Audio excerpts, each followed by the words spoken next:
Hello everyone, and welcome back to my channel. This is Andrew, and I'm here to talk to you about my Appalachian Trail experience. Anyway, as you can see, I'm back home.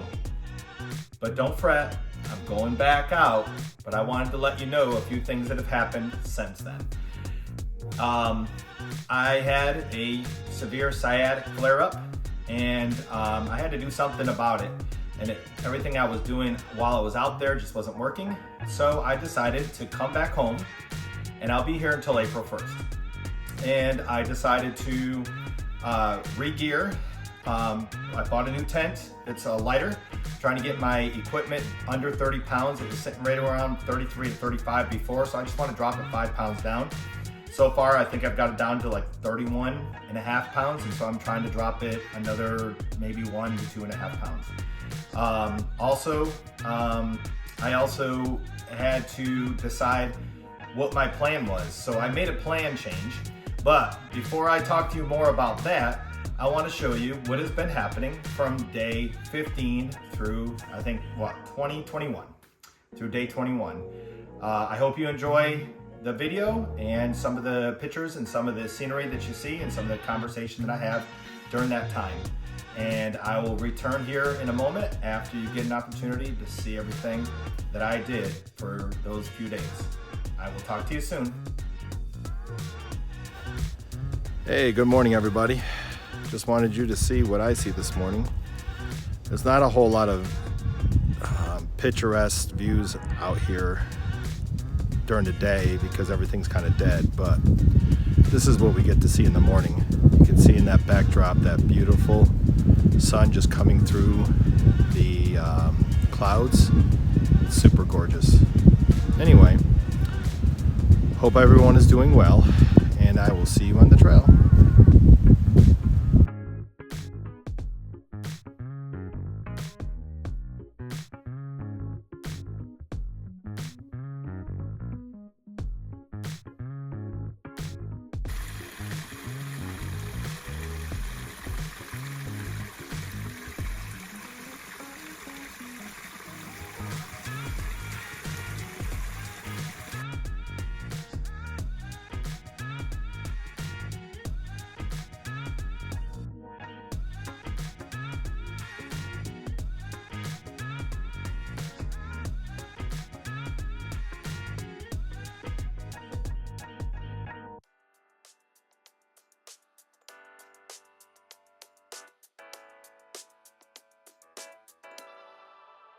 How do I deal with what I'm feeling? Maybe I just don't. What you do when I'm in ruins, all alone. I'm all alone, and I know nothing to do helps me forget about you. You just came out of the blue. If you only knew. Let's sit and have a cup of coffee. Let's go to a restaurant. Go to a field, pick up some strawberries. Then maybe let's fall in love. Sit and have a cup of coffee. Let's go to a restaurant. To a field, pick up some strawberries. Then maybe let's fall in love. Sit and have a cup of coffee. Let's go to a restaurant. To a field, pick up some strawberries. Then maybe let's fall in love. Deal with the feelings I feel when you come near me. All I can see is you and me together, building a future forever, loving till eternity. I see you. Can't you see what you're doing to me? The way All right, now you got a chance to see all that. I hope you really enjoyed it. What I want to tell you before I even start is, for those of you ages 48, 50, 60, 70s, this trail will be a challenge, especially if you're in moderately good shape, or less than that if you're coming off the couch. This isn't a simple challenge. People put out a lot of good videos and show you a lot of the fun and beautiful scenery that you might see out there, but I'm going to tell you right now, this entire first two states, Georgia, North Carolina, I haven't gone past North Carolina, so I can't say, is literally an up and down constant roller coaster, going anywhere from 1,000-foot incline to 2,000 or 3,000 foot inclines on a regular basis.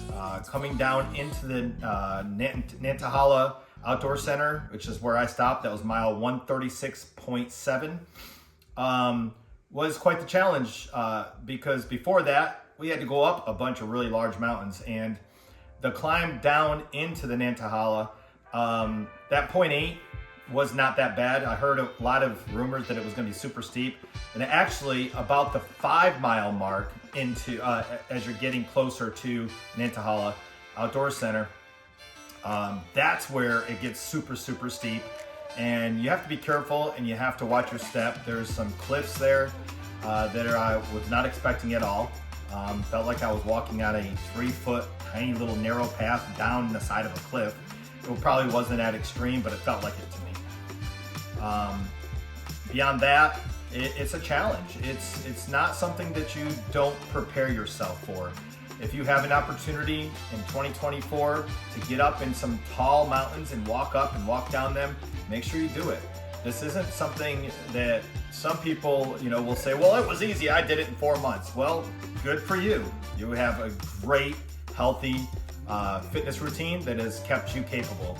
But for those of us who've had sciatic pain, who have had low back injuries, who have jumped out of airplanes in the military, it's not quite as easy as it seems. And those of you that are serving in the military, please, especially if you're 40s, 50s, and 60s and beyond, do not think that you're going to be able to walk out there and carry 45, 55, 65-pound backpacks and be okay with it. It's not as easy as you think it was back when you were in your 20s. Now, while I was out there, I had so many people flying by me. It was crazy. I was feeling very slow and very vulnerable. While you hike your own hike, sometimes you get out there, if you have any competitive nature or spirit about you at all, when you see a bunch of people going by you, some kids that are in their 20s and 30s going 20, 25 miles a day, you can feel a little bit vulnerable, but be assured that those kids are eventually going to hit a wall, and they're going to have to slow down a little bit and take some zeros in order to continue going forward. I expect that my time out there is going to take me 6.5, 7 months, like most people my age or older. But beyond that, what I plan to do, this is what my plan is. When I get out there, I'm going to continue from the NOC and move forward. I'm going to stay on trail until June 1st, and at that time I will continue forward. And sorry about that, my Roomba interrupted our conversation, so I wanted to make sure I turn that off and come back to you now. But anyway, as I was saying, I'm going to go back to the NOC and continue north until June 1st, at which time I'm going to come home and I'm going to go to my daughter's and my son's graduation, take about 4 or 5 days there. And at that point, my wife and my daughter, probably, or a best friend of mine, will take me in a car all the way up to Katahdin, Maine, drop me off there, and I will proceed south. And I will continue in that journey until I finish my Appalachian Trail. And I'm excited about it, and I think it's going to be good. I have a lot of people up in the north that I can stop by and visit as I'm going through. I can take a little bit more time and not feel a need to rush through everything. And I think that overall it's just going to be a better choice for me. So anyway, beyond that, what I've done is I've bought myself a new tent. I bought the Duplex L by Z-Packs, and that's because it's about 1.5 pounds, almost 2 pounds lighter than the tent that I have now. And I believe that it's going to be better for me, and I'm excited about using it. I know that it's one of the primary tents used on the trail. It's dependable, and so overall, it was just a smart buy for me. Yes, it's super expensive, made of Dyneema material, But the good thing about doing this when you're a little bit older is you can afford some of the things that maybe you wouldn't have been able to do and when you be able to afford when you were in your 20s. I hope that everything that you've seen so far you've enjoyed. If you have any other ideas, options for me, thoughts, please send me a message or go ahead and write something below. If you want to know more about my equipment loadout or have suggestions on maybe switching out some things, let me know. And I will try to put a comprehensive list in this video somewhere in the below comments so that you can see what I'm taking with me. Thanks again for watching my show, and stay tuned because this journey is not over, and I'm excited about my continuing towards Katahdin and finishing the Appalachian Trail. You guys have a good day, and I will see you on the trail.